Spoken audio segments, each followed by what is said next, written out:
So, are we at your spot in LA right now? Is that where we're at? Yes, we are in a studio. Ooh, I was gonna say I'm jealous of a lot of the things that you're able to do in LA. I saw that piece with the fader where you went hiking, and we've got like 5 inches No, of snow here in the Midwest. I it's really like I really hate like talking about my daily life because I feel like I don't mean to like brag or like just be like, oh my God, there's so much sun. But it is like, I know it's definitely a privilege and I'm super lucky. But I was Oh in no. Minneapolis last week, in like minus 24 weather. Actually, I got back like 3 days ago. I was in a studio in Minneapolis recording, and it was crazy. It was so cold. It was so cold when you walked outside, your nose hairs froze. Yeah, we're very familiar with that here, Yeah, unfortunately, in Columbus. Looking at like -6 this weekend. So crazy. all the more reason to stay inside. Well, I'm jealous of the weather. I'm jealous of the hiking adventures, and I'm also a little bit jealous of the studio space that you just showed us that you have set up there. Um, yeah, my word. My partner's studio, he is a mixing engineer, and so I'm very lucky. I have Yeah, my own studio, but he's got nicer monitors, so I come here and work. absolutely. And your production skills have been consistently praised across the board. And when we're thinking of this new single that you have out now, You've Got to Feel. Usually, when I hear a single like that, my mind starts to think about like the whole gigantic team of people that makes it sound that way. But in your case, I understand that not to be exactly true. Is it? How small was the team that put that together? Yeah, I mean, I'm pretty self-sustainable. I, produce most of my own music. I have like a management team that I trust, and I just started self-releasing music on on my own label. So that's self-sustainable as well, and like, I mean, obviously with the help of my management. But yeah, it's pretty much like it's been like a process of just like kind of you know, working by myself and a few like other collaborators and people I love to work with. Yeah, that's very impressive. The starting your own record label and releasing this new single on it, Major Arcana. First thing, is it Arcana or Arcana? I thought I Arcana. knew Arcana. Okay. Yeah. I thought I knew, and then I looked it up like just a couple of minutes ago to make sure, and I found a thread of like 100 people saying it's this one, it's that one. Oh So yeah. good. It's just like my name too. Like nobody knows how to say my name. But everyone's Mhm, like, "Hi, Lorelai," and I'm just like, right. Yeah. Well, I mean, tell me about starting that label though. What led to the decision to do that? I've been on labels for like years, and I got out of my I put my last record out like on Terrible, and I was done with them, and I was like, you know what, I want to have something on the that I can, I can fully just like do whatever I want with, like put whatever music I want out through, and not, like, and just kind of get that experience of what it's like to self-release, because I never had that opportunity, and so many young artists are self-releasing, and it's incredible, and I don't know, I just wanted to like experience that, um, and also just like be excited about putting out other things and other artists, and also just putting out songs whenever I want to, like, like if they're political or if they're just for fun, if they're a remix or if they're, whatever. I just want an outlet to do whatever I want to do. Yeah, and that's got to be such a cool feeling to have that like creative freedom to truly express yourself in that way. And speaking of the songs that are a bit political, this new single, You've Got to Feel, features Amber Mark on the track, and we're Icon. spinning it here at CD 92.9. Oh my goodness, yeah. What led to that? What led to that collaboration? I DM'd her. Some of the greatest collaborations are through the DM. I just DM'd her, like we follow each other, and we had met once. Um, and I'm such a huge fan of her. Her voice is incredible. Um, and so I don't know, I had seen, the Black Lives Matter protests were going on, and both of us were actively going to the protests, and I was going to the protests in LA, she was going to the protests in New York, and I just felt like maybe we can meet in the middle about through this song. And I sent her the song, and all I had was the hook at the time, the "You've got to feel to let it heal." And she wrote those verses. When she sent me back the vocals, I was like shocked. I was like, okay, this is very powerful. This is, I mean, also her voice is just it just grabs you. So I don't know, it happened very quick and organic, our collaboration. But Yeah. we weren't even, I mean, it was a very like 2020 pandemic collaboration. We never met like in the room to do it. Well, hopefully in the not too distant future, we'll see better days ahead. Yeah. But talking about being shocked as you listen to it, I think I had the same reaction. We have these music meetings every week where we're talking about what singles go on the air and what singles will we hold off on. And that one was one of them that just like grabbed me in my core, and just instant 10 rating on that one. I'm so glad that we're playing it here at CD 92.9 Amazing. in Thank you so Columbus. much. Oh yeah, our pleasure. Now, talking about the collaboration with Amber Mark, you're no stranger to collaborating with some fantastic artists. Just looking down the list very briefly: Khalid, Blood Orange, Dirty Projectors, Toro y Moi, and it goes on and on and on. How is it to collaborate so consistently with them? And do you have a favorite collaboration? I will say that like producing like most of my own music and writing like all my own music by myself, and I mean mostly by myself, I find collaboration such like an amazing outlet for growing as an artist, because you get so much from other people in the room, like, oh, that's how you write lyrics, or oh, that's how you produce a beat. Like I get that from being in the room with people, and then I go back and I like, oh, I really like how DJ DS did this thing, or I really like how Khalid wrote those lyrics. Like so I learn a lot from collaborating. I love it, and I want to keep doing it forever. Favorite is really hard, because you know those are all like amazing artists. Khalid is top 40, and like Blood Orange is like, you know, a voice of a generation like artist. Like I don't even know what box genre to put him in.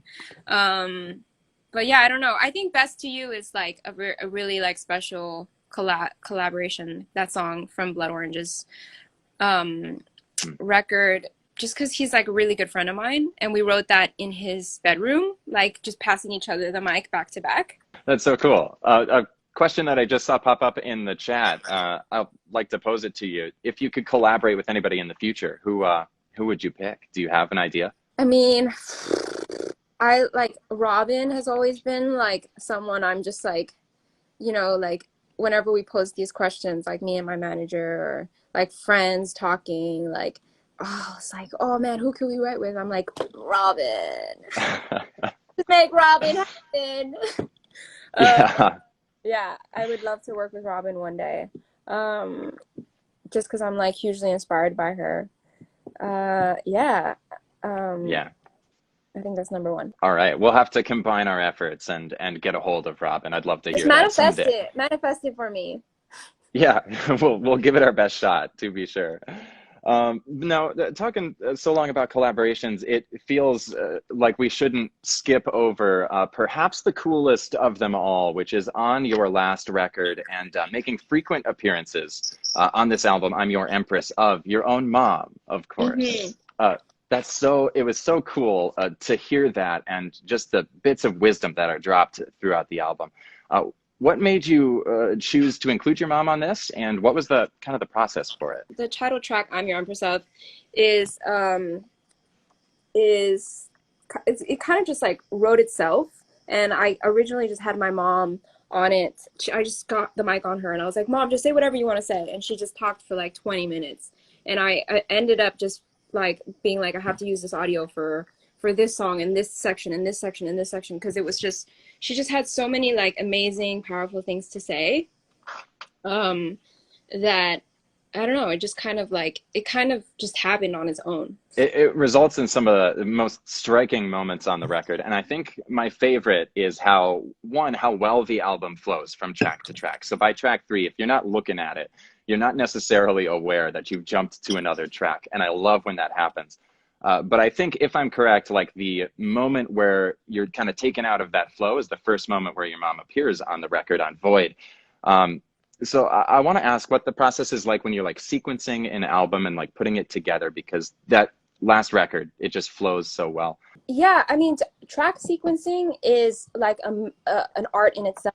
I think when you really get the track sequencing right, the album kind of just like reveals itself as this larger body of work, as opposed to just like a collection of songs. And so I put a lot of thought into this sequencing of just, and my mom's voice really helped a lot with that as well. Just like finding where the big moments and the small moments, the quiet moments, the fast moments, like all of that left. Yeah, with this record, I like the last record, I'm Your Empress of, I definitely was like, we're starting dancing. In the middle, we're gonna have like a refrain of just like mid-tempo, and then we're gonna end on a big like emo bang. Yeah. And yeah, I don't know, that's like kind of where my thought process went with that. Right. Well, it resulted in such a good album. I'm assuming that everybody watching right now has already heard it, but if you haven't, the very next thing you should do, check it out. I'm Your Empress of, the name of the full length. Listener question right here for my buddy Sam, who I think is watching. He wants to know what your mom's favorite song or favorite album or favorite piece of work of yours is. I think I don't know, but I really feel like Water Water from my first album is one of her favorite songs. Because she's always like, she kind of like mocks me a little bit, and she's like, water, water. Like whenever she's like, oh, Lorelei, I'm going to your show. And she'll like, start singing some of my songs. I really think Water Water is one of her favorites. She also loves Woman is a Word because I feel like it like amps her up. Yeah, I think those might be two of her faves. Oh, that's so cool. Now, it's fun that you mentioned Water Water, because that leads into the thing that I wanted to ask you, talking about like sequencing of the albums and when to include certain things and when not to. I'm always kind of fascinated by it when bilingual artists of any sort of medium put out work. You've got songs that are sometimes parts of them in English, sometimes parts of them in Spanish, and then tracks like Water Water that you re-record into entirely a Spanish track. Can I ask what goes through your mind when you're making the decisions like that, what to include in which language? I don't know, as a bilingual like kid of an immigrant living in the States, it's kind of just like my identity.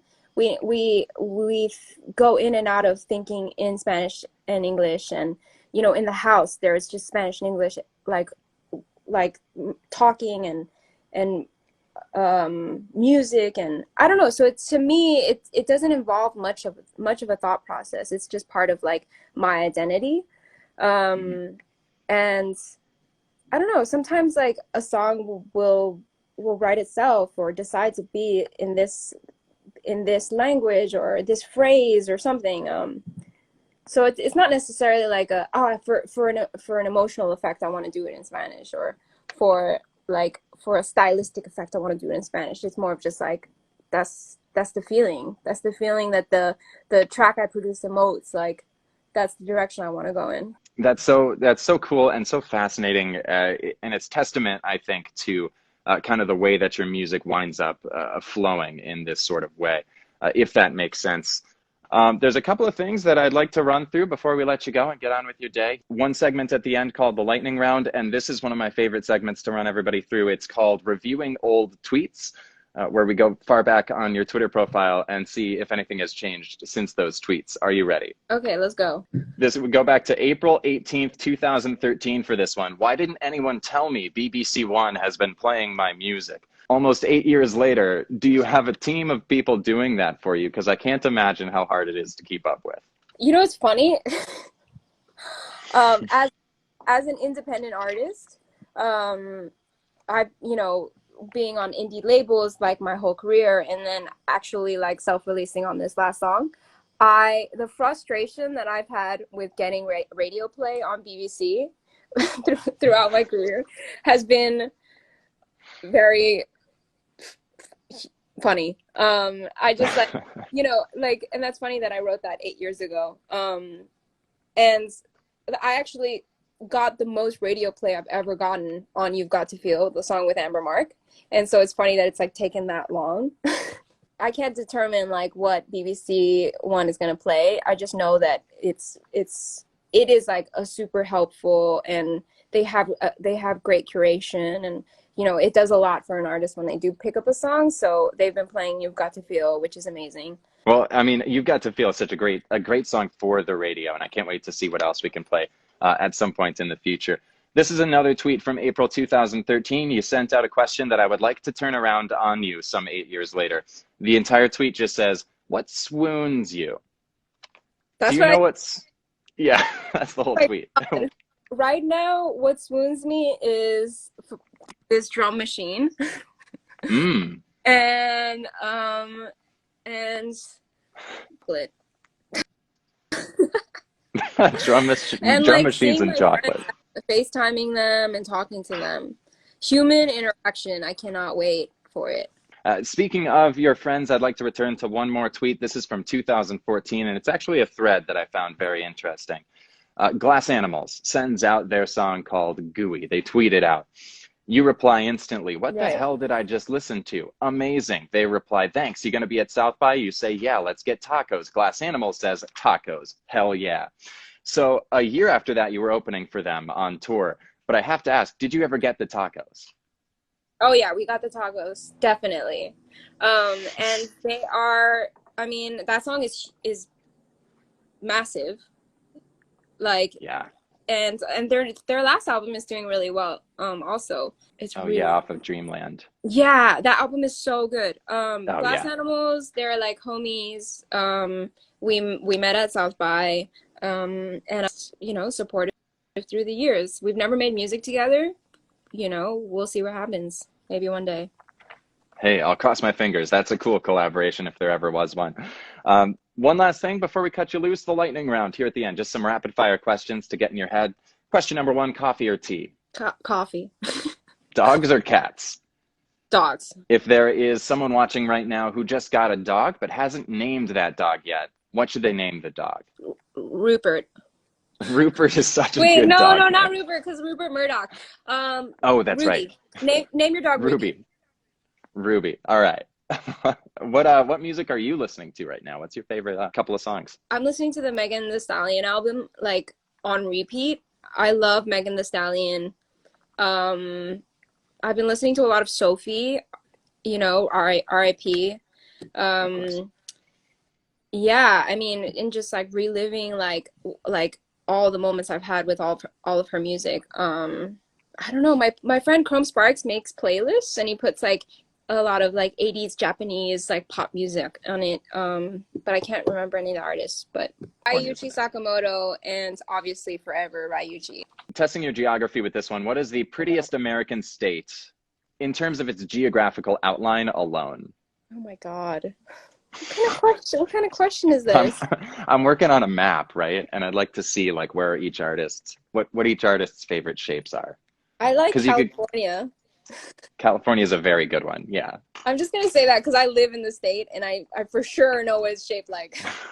Yeah. Okay, well, one last question to send you off on. It's another goofball lightning round question, but it's one that I like to ask everybody that comes through. If you had to, would you rather fight one horse-sized duck or 100 duck-sized horses? So there's one giant duck or 100 tiny little horses. I'm going to do one giant duck. Just because, like, I don't know, like 100 they can scatter around, and one, you at least you know where one is, and you can, it's like, you know, David and Goliath type of stuff, you know? That's true. It's not going to hide from you. You're going to see it. Yeah. Exactly. Well, that's the brave, courageous choice from Empress. Thank you again for swinging through the virtual big room here at CD 92.9. Thank you so much for playing my music on your station. You know, if anyone hears it, tag me. Thank you. Bye.